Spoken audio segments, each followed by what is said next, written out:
Welcome to the Nutrition Guide. The topic of nutrition can be a lot to take in. With this series on my channel, I'll try to break it down for you. In this first video, we will start the exploration of nutrition by delving into the world of macronutrients and micronutrients.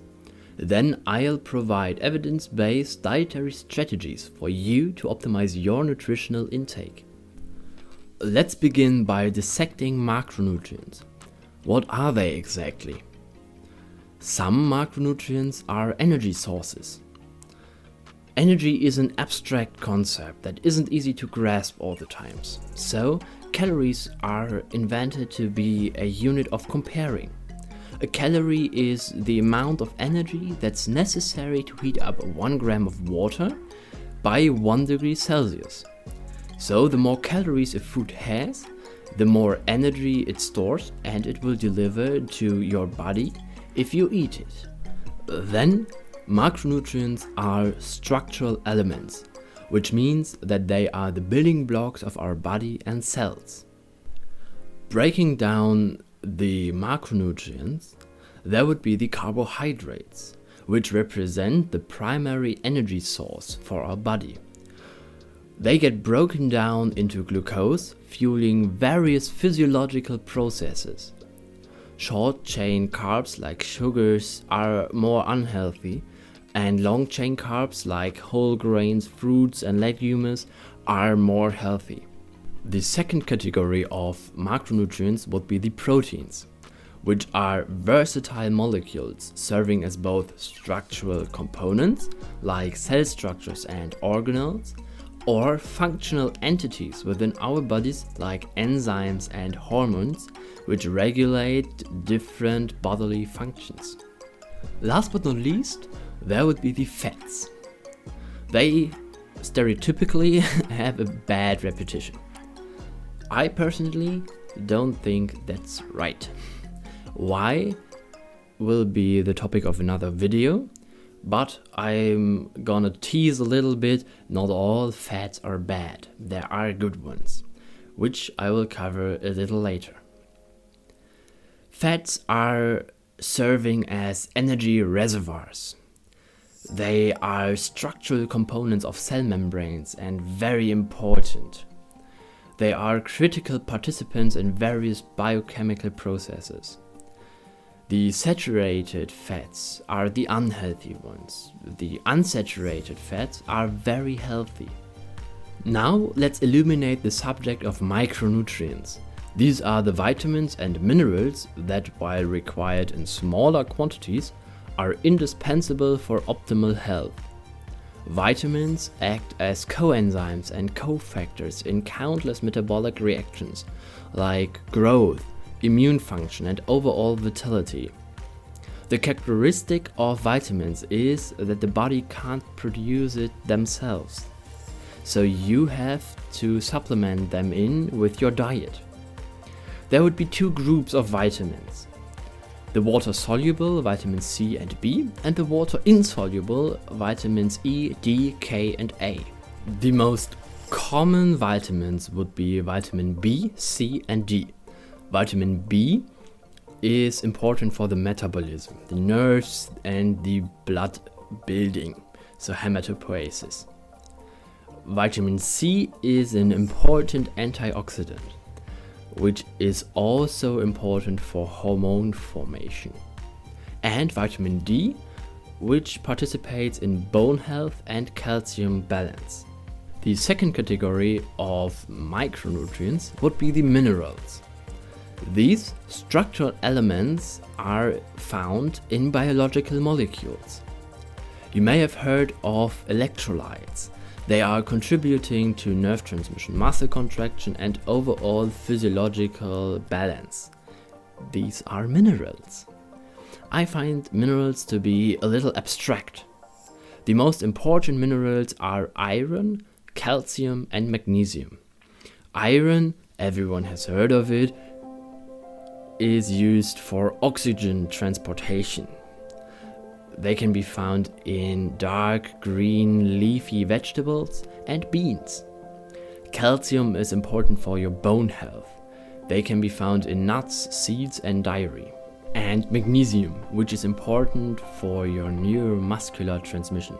So how fast a nerve can transmit the information from the brain to the muscle. Magnesium can be found in leafy greens, seeds and nuts.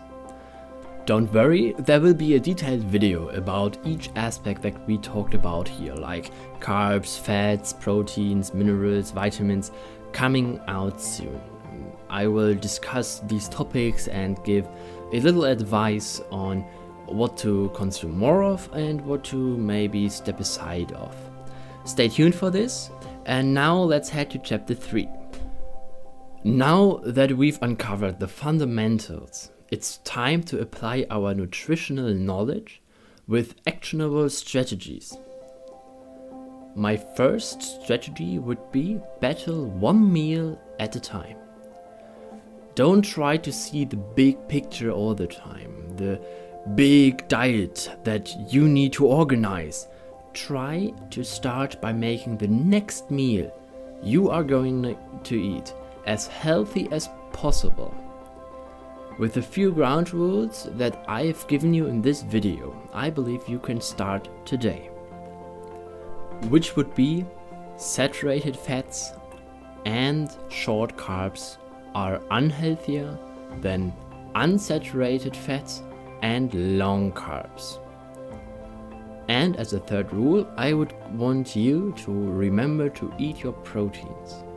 With these 3 rules, I believe you can start adjusting your diet. And I think, and that's very important for you to stick to this new diet, you need to apply it gradually. So if you don't have the dream diet meal available at your home today, that's no problem. Just start by adjusting a little bit, and tomorrow a little bit more, and then a little bit more, and you get what I want to say. My second strategy would be crafting a balanced plate. What ends up on your plate will be eaten. So, to balance your plate easier, I want you to divide the plate in 2 halves. One half for the vegetables, and the other half divide in 2 halves again.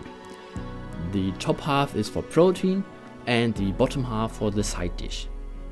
The creation of a balanced plate comprising vegetables, lean proteins and whole grains fosters a harmonious macronutrient intake. My third tip is kind of a hard one. It would be mindful snacking. Everyone loves snacking. Sadly, snacks oftentimes have high calories and are high in sugar, which is very unhealthy. The healthy alternatives would be Greek yogurt with berries or nuts. Even small amounts of very dark chocolate would be totally fine to snack occasionally and in rational amounts. Only buy what you want to snack. It is some sort of my tip 3.5. My last tip would be meal prep, or at least meal planning.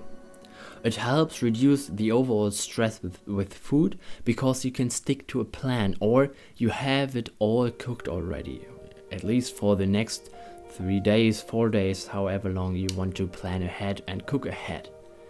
You have to make sure that the food you have is able to conserve this period of time that you have it prepped for. So I wouldn't prep fish for longer than 2 to 3 days, or like chicken or whatever can turn bad very fast. It helps making sure you have no deficiencies because you plan the whole thing in advance. As we conclude, remember that nutrition is a multi-dimensional science. By understanding the nuanced interplay of macronutrients and micronutrients and adopting scientifically grounded dietary practices, you can embark on a journey to optimize your health. I encourage you to just start trying out new things. Experiment with macro and micronutrients, what you eat in a day and what you drink. Thank you for joining us today. Nutrition is a lifelong pursuit, and scientifically informed approach can lead to healthier living. If you have any questions, please feel free to leave them in the comments down below. I hope that you liked this video, and I will see you in the next one.